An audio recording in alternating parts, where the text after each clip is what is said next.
ইন্নাকা লা তাহদি মান আহবাবতা, আপনি যাকে ভালোবাসেন মহব্বত করেন, লা তাহদি, ইচ্ছা করলে আপনি তাকে হেদায়েত দিতে পারবেন না। ওয়ালাকিন্নাল্লাহা ইয়াহদি মান ইয়াশা, আমি আল্লাহ যাকে চাই তাকে একমাত্র হেদায়েত দান করে দেই।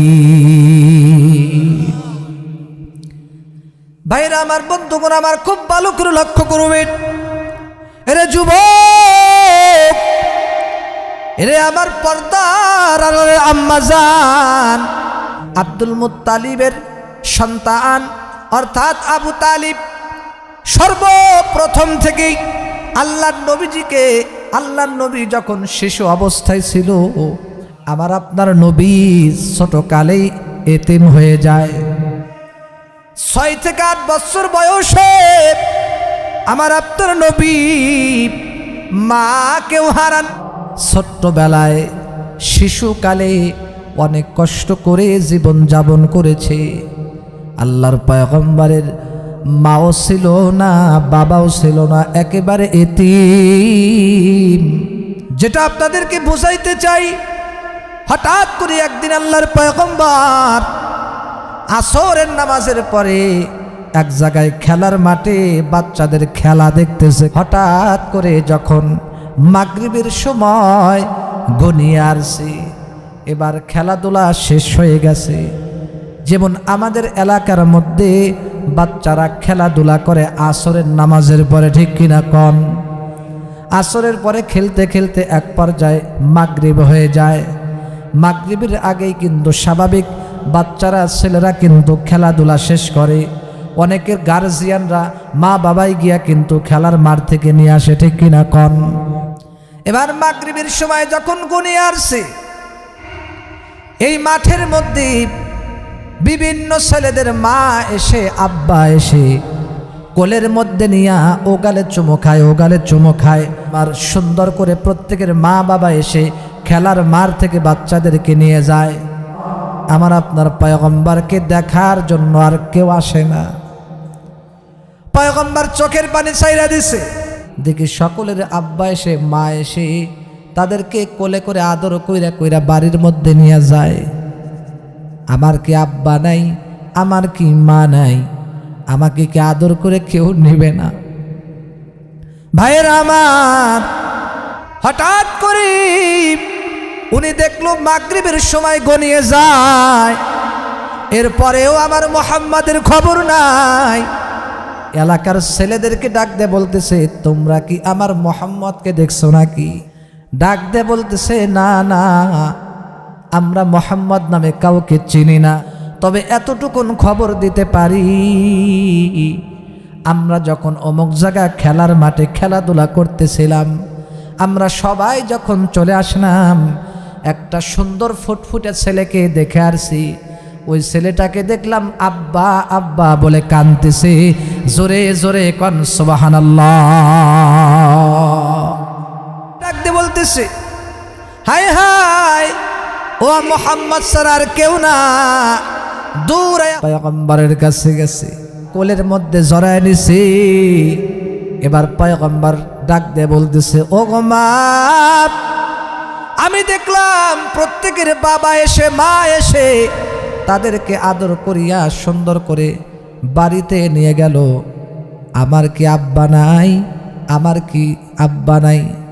হযরত আমিনা ডাক দিয়ে বলে, এ সন্তান, তোমার আব্বু তো কবরের মধ্যে ঘুমাইতেছে।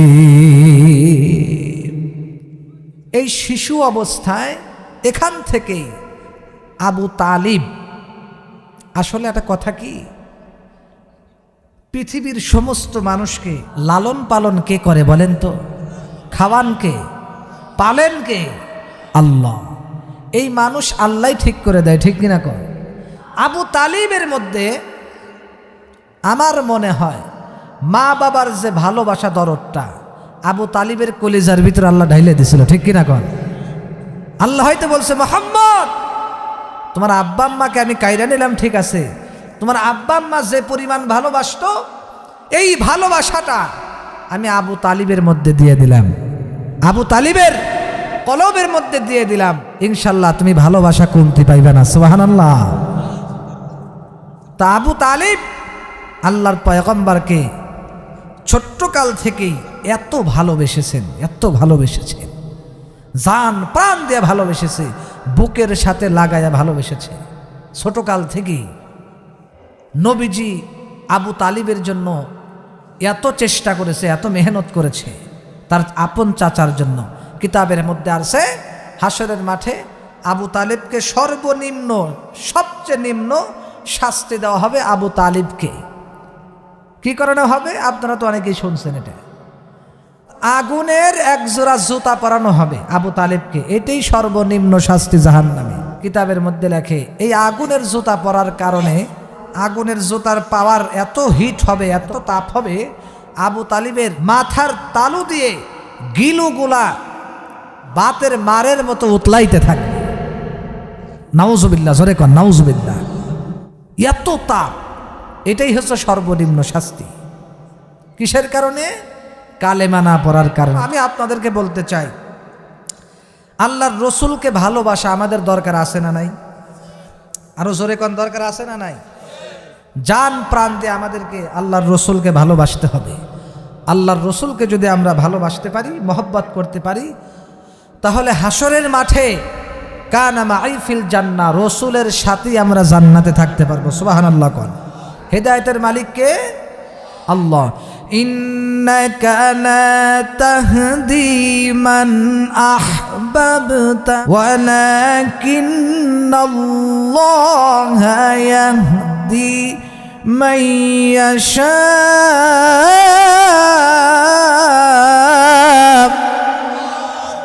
হেদায়েত আমি আল্লাহ দেই, আপনি চাইলেই দিতে পারবেন না। আপনার কাজ হলো পৌঁছাইয়ে দেওয়া, আপনার কাজ হলো দিনের দাওয়াত দেওয়া। হেদায়েতের মালিক হইলাম আমি আল্লাহ। সুবহানাল্লাহ। যেমন হযরত বেলালকে আল্লাহ হেদায়েত দিয়েছিলেন, ঠিক কিনা কোন? এমন ঈমান বেলালকে আল্লাহ দিয়েছিল। আল্লাহু আকবার কোন। বেলালের ঈমানের পাওয়ার, এত পাওয়ার, ওলামায়ে কিরাম জানেন, আপনারাও শুনছেন। বেলালের এই ঈমানের পাওয়ারের কারণে আল্লাহ তাআলা তাকে জান্নাতের এত উচ্চ মাকাম দিয়েছেন। নবীজি বলে, মেরাজের রাত্রে যখন গেছি আমি জান্নাতের ভিতরে বেলালের পায়ের আওয়াজ শুনেছি। বেলাল রাদিয়াল্লাহু তাআলা আনহুর ঈমানের পাওয়ার কত বেশি ছিল, কত বেশি ছিল। কোরআনে কারীমের মধ্যে আছে, মহান আল্লাহ পাক রব্বুল আলামিন কিন্তু মানুষের চেহারার দিকে তাকান না, চেহারা গঠনের দিকে তাকান না। আমার আল্লাহ পাক রব্বুল আলামিন একমাত্র, কেবলমাত্র, শুধুমাত্র বান্দার কলবের দিকে চায়া রয়েছে। যার ঈমান যত সুন্দর, ওই ব্যক্তিটা আমার আল্লাহর কাছে তত সুন্দর। সুবহানাল্লাহ কোন। যার নামাজ যত সুন্দর, ওই ব্যক্তি আমার আল্লাহর কাছে তত সুন্দর। যার আমল যত সুন্দর, ওই ব্যক্তি আমার আল্লাহর কাছে তত সুন্দর। যার আখলাক যত সুন্দর, ওই ব্যক্তিটা আমার আল্লাহর কাছে তত সুন্দর। যার চরিত্র, যার আখলাক, যার আমল যত সুন্দর হবে, ওই ব্যক্তিটা আমার আল্লাহর কাছে সবচাইতে বেশি সুন্দর। কিতাবের মধ্যে আর সেই একজন ব্যক্তির টাকা আছে, কোটি কোটি টাকা। মনে করেন যাত্রাবাড়ি ঢাকা শহরে গুলশানে তার 10 তলা বিল্ডিং, 10টা বাড়ি আছে।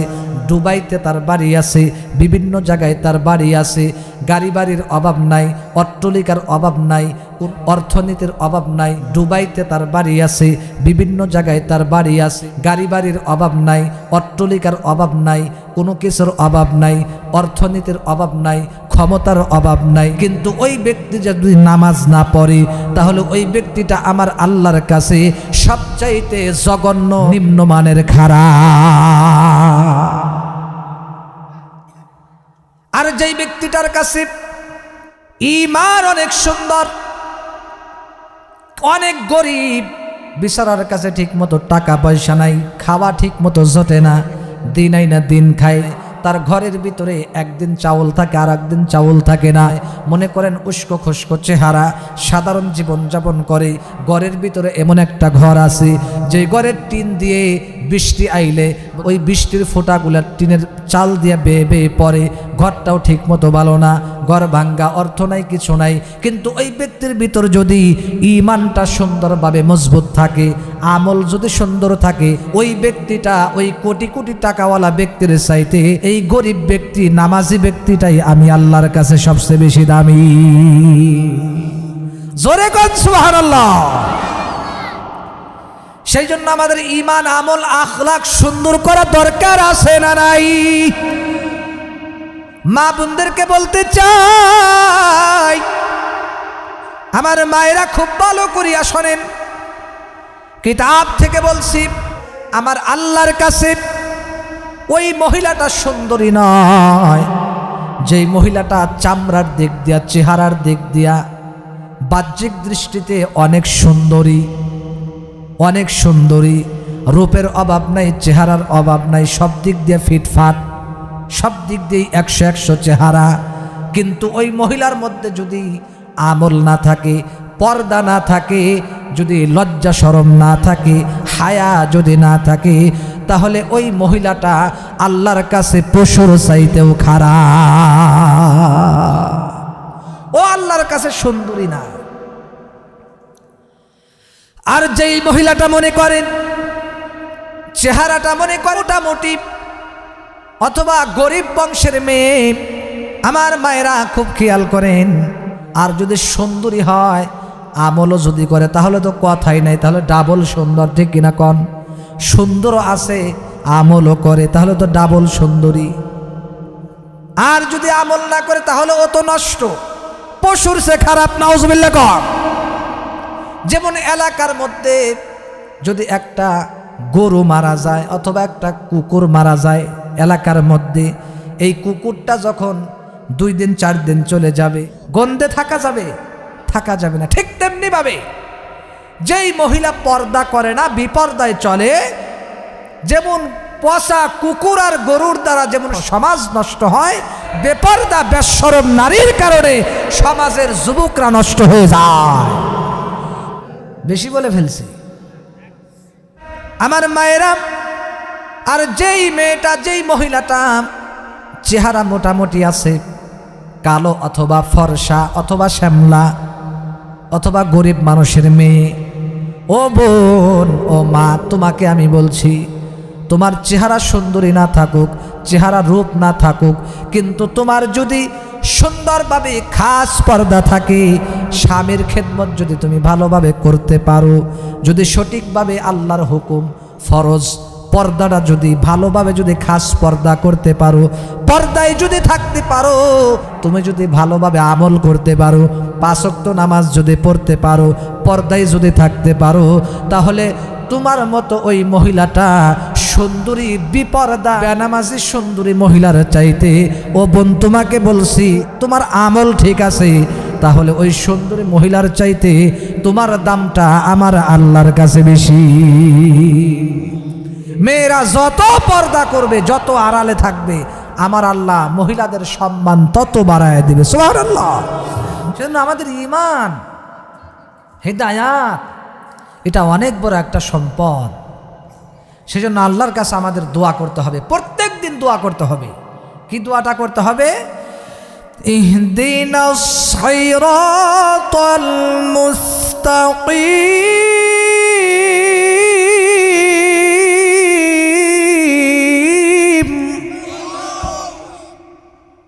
প্রতিদিন আল্লাহ পাকের কাছে আমাদের কি করতে হবে? দোয়া করতে হবে। এর অর্থ কি জানেন?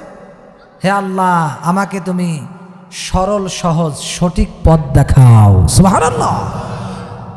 সেজন্য বুজুর্গ ওলামায়ে কিরামরা বলেন, আল্লাহকে রাজি করা, আল্লাহকে রাজি রাখা, কথা কিন্তু দুইটা।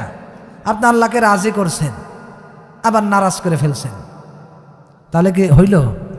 তো আল্লাহকে রাজি আমরা কিভাবে রাখতে পারবো জানা দরকার আছে না নাই? 10টি আমল করতে হবে। কয়টা? কথা কয় না।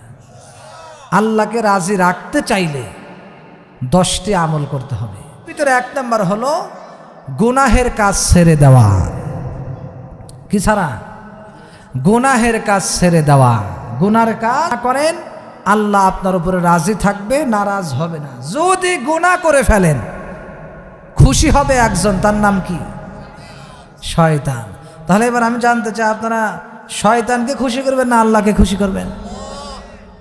যত রকমের গুনাহের কাজ আছে, সব রকমের গুনাহ আমাদের ছেড়ে দিতে হবে। 2 নম্বরটাও বলে দেই। 2 নম্বর হচ্ছে যেই সমস্ত কাজ আল্লাহ আদেশ করছেন ওই কাজগুলাকে সঠিকভাবে আদায় করা।